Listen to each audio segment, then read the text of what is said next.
বক্তব্য রাখবেন সোহাগ ভাই। আমরা আসসালামু আলাইকুম। আমি একজন প্রতিবন্ধী হিসাবে বলছি। আমি একজন প্রতিবন্ধী হিসাবে বলছি যে আমরা যেন প্রতিবন্ধীরা যাতে কোনো সরকারি ভাতা থেকে যাতে আমরা যাতে না হই। এখন আমার একটা হাত নাই, আমার কোনো সরকারি কোনো ভাতা আমার কাছে নাই, আমি কোনো সরকারি ভাতা আমি পাই না, আমি নিজে কর্ম করে খাইতে হয়। আমাদের যাতে সরকার যেন কর্মস্থানের ব্যবস্থা করে দেয়, যাতে আমরা যাতে কোনো একটা কর্মস্থানে যেতে পারি, কোনো একটা কর্ম যাতে করতে পারি।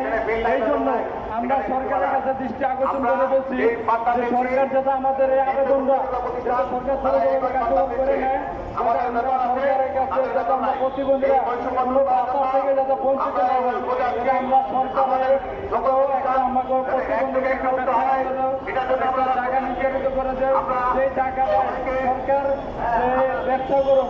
আমরা প্রতিবন্ধীরা অনেক বাসস্থান নেই, আমাদেরকে সরকার একটা বাসস্থানের ব্যবস্থা করে দিলে আমি মনে করি সবচেয়ে আমাদের প্রতিবন্ধী ভালো হতো। কারণ আমাদেরকেও এমন কোনো অপশন নাই যে আমরা প্রতিবন্ধীরা এক যে জমিন কিনে যে একটা বাসস্থানের ব্যবস্থা করবো, এরকম কোনো কেউই অপশন নাই। এই জন্য আমি দৃষ্টি আকর্ষণ করে বলছি যে আমাদেরকে যেন সরকার এক জায়গায় একটা বৈধভাবে যে প্রতিবন্ধীরা এখানে একটা বাসস্থান করুক, বাসস্থানের জন্য সরকারের কাছে আমি দৃষ্টি আকর্ষণ করছি। এই বলে আমার বক্তব্য শেষ করছি। ধন্যবাদ। আল্লাহ হাফেজ। খোদা হাফেজ।